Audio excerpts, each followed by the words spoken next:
Assalamualaikum warahmatullahi wabarakatuh. Halo teman-teman semuanya, apa kabarnya? Semoga baik-baik aja ya. Nah, di sini kami dari kelompok 2, kami akan membahas topik mengenai konseling kelompok.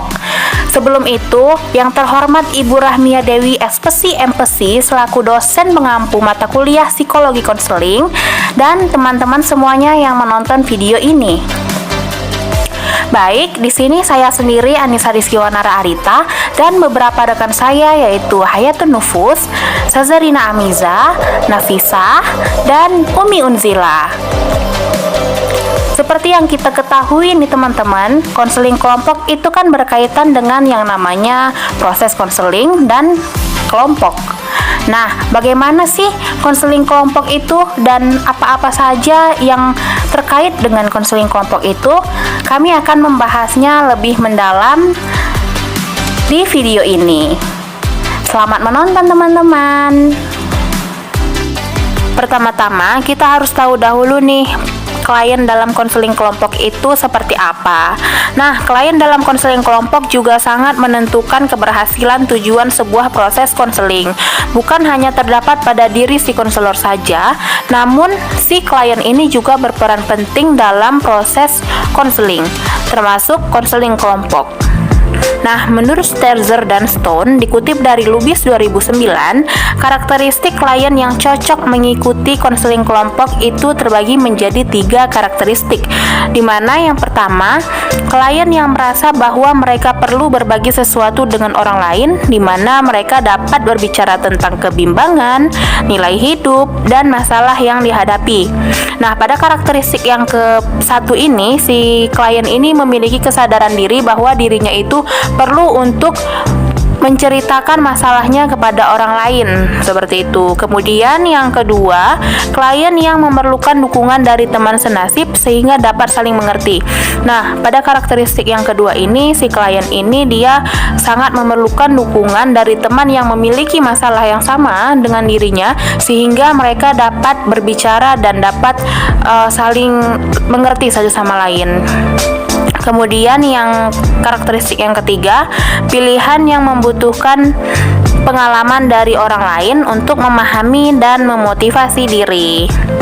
Nah, sementara itu, George dan Cristiano dikutip dari Latipun 2001 menyatakan karakteristik klien yang tidak sesuai mengikuti konseling kelompok itu dia terbagi menjadi 7 karakteristik, di mana yang pertama itu iklim yang berada dalam keadaan kritis. Kemudian yang kedua, klien yang tidak ingin masalahnya diketahui orang lain karena bersifat finansial sehingga harus dilindungi dan dijaga kerahasiaannya. Kemudian yang ketiga, memiliki ketakutan bicara yang luar biasa. Nah, yang keempat, tidak mampu menjalani hubungan internasional. Kemudian yang keenam, memiliki kesadaran yang sangat terbatas. Yang keenam, klien yang mengalami penyimpangan seksual. Kemudian yang terakhir yaitu yang ketujuh, klien yang membutuhkan perhatian yang sangat besar. Nah, selanjutnya akan dijelaskan kembali oleh rekan saya.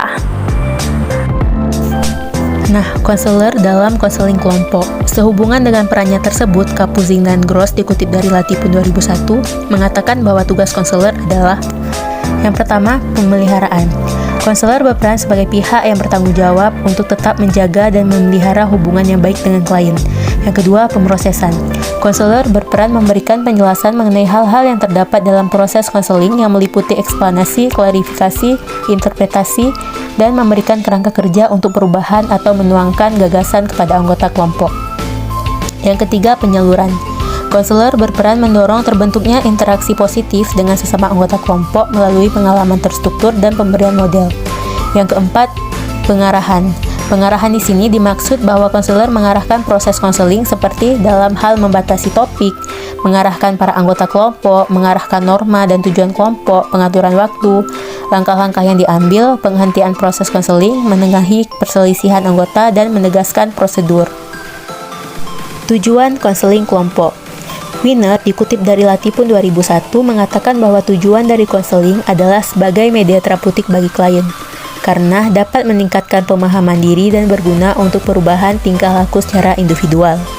Menurut Bariah, tujuan konseling kelompok adalah membantu individu mencapai perkembangan yang optimal, berperan mendorong munculnya motivasi kepada klien untuk merubah perilakunya dengan memanfaatkan potensi yang dimilikinya. Klien dapat mengatasi masalahnya lebih cepat dan tidak menimbulkan gangguan emosi, menciptakan dinamika sosial yang berkembang intensif, dan mengembangkan keterampilan komunikasi dan interaksi sosial yang baik dan sehat. Nah, faktor-faktor yang mempengaruhi konseling kelompok. Yang pertama itu, membina harapan. Harapan akan menimbulkan perasaan optimis pada diri klien untuk dapat menyelesaikan masalahnya. Melalui harapan, klien akan belajar memahami dan mengembangkan kemampuan atau potensi yang dimilikinya. Yang kedua, pemberian informasi. Informasi dapat diperoleh melalui pimpinan kelompok atau konselor maupun dari anggota kelompok lainnya. Informasi ini meliputi pengalaman dari anggota kelompok mencari masalah yang ditawarkan oleh konselor. Yang ketiga, universalitas. Universalitas akan mengurangi tingkat kecemasan klien karena mengetahui bahwa bukan hanya dirinya yang memiliki masalah. Teman-teman satu kelompoknya juga memiliki masalah, walaupun dalam dimensi yang berbeda. Selanjutnya itu ada yang keempat, altruisme. Altruisme mengacu kepada proses memberi dan menerima lain yang mereka bahwa kelompoknya telah memberikan banyak masukan dan kebaikan pada dirinya selama menjalankan proses konseling, akan melakukan hal yang sama terhadap anggota kelompoknya. Yang kelima ada pengulangan korektif keluarga primer. Pengulangan korektif keluarga primer dimaksudkan untuk menjalin kedekatan emosional antara anggota dan konselor. Masing-masing klien diharapkan dapat merasakan sebagai satu keluarga yang saling mendukung dan memberi perhatian layaknya hubungan saudara. Yang keenam ada pengembangan teknik sosialisasi. Teknik sosialisasi berhubungan dengan cara anggota kelompok menjalin hubungan interpersonal. Masing-masing anggota belajar untuk dapat mengkomunikasikan keinginan dengan tepat, memberikan perhatian yang dapat memahami orang lain. Nah, selanjutnya itu yang ketujuh ada peniruan tingkah laku. Peniruan tingkah laku diperoleh dari pengalaman atau hasil identifikasi anggota kelompok yang dirasakan layaknya untuk ditiru. Yang kedelapan ada belajar menjalin hubungan interpersonal. Anggota kelompok diharapkan dapat saling belajar menjalin hubungan interpersonal dengan kelompoknya. Yang kesembilan itu ada kohesivitas kelompok. Kohesivitas tidak terjadi begitu saja, ada bentuk penerimaan yang hangat dari masing-masing anggota, serta keinginan untuk terus-menerus menjalin hubungan interpersonal yang akrab. Yang ke-10 itu ada katarsis. Anggota kelompok diharapkan dapat melepaskan katarsis yang dimilikinya melalui pengungkapan perasaan, baik secara positif maupun negatif. Yang ke-11 itu ada faktor-faktor eksistensial. Hal ini penting untuk memberikan pemahaman pada kelompok bahwa banyak hal yang harus dimengerti dan dicapai dalam hidup.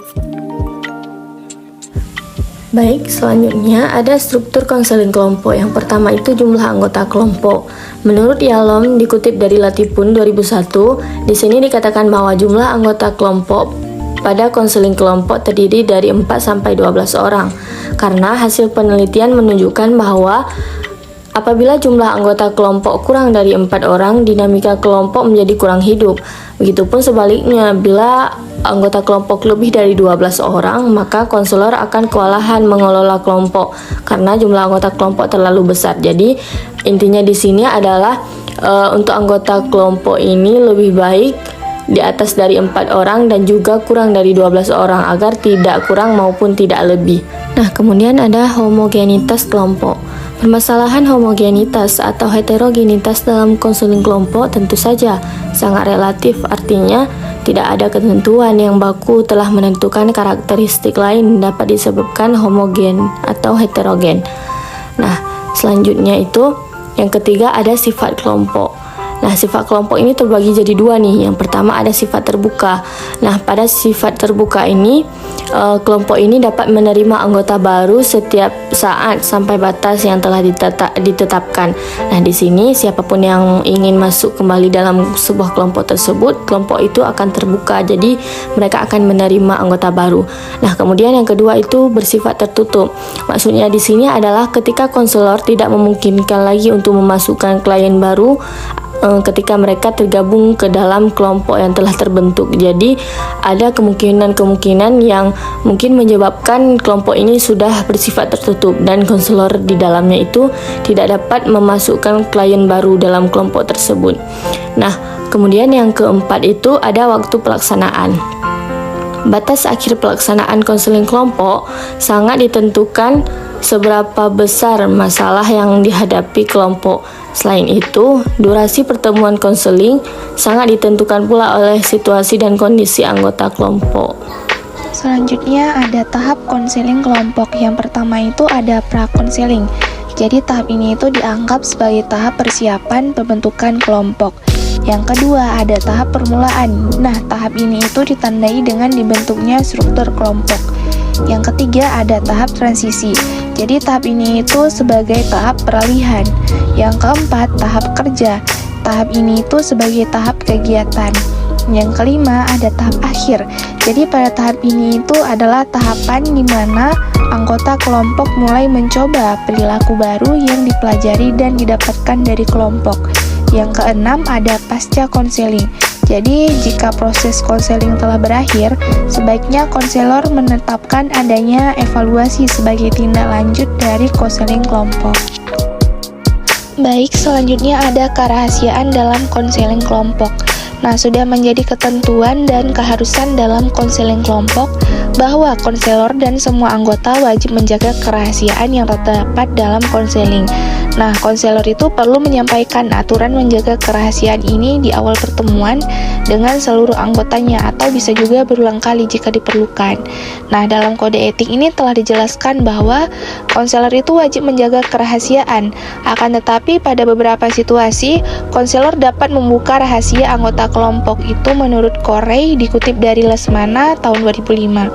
Nah, pengecualiannya itu diantara lain, yang pertama jika klien membahayakan diri sendiri dan orang lain, misalnya klien berencana bunuh diri.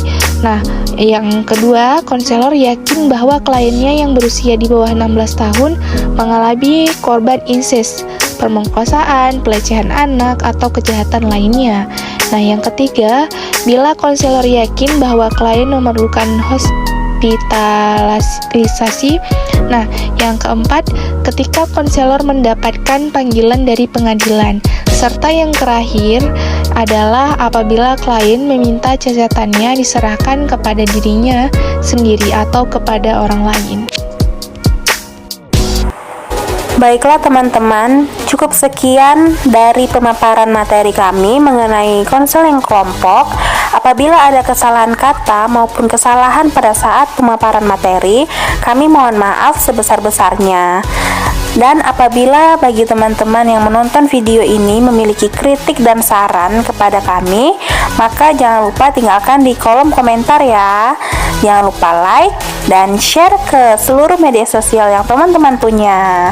Akhir kata, kami dari kelompok 2 pamit undur diri. Wabillahi taufiq wal hidayah. Wassalamualaikum warahmatullahi wabarakatuh.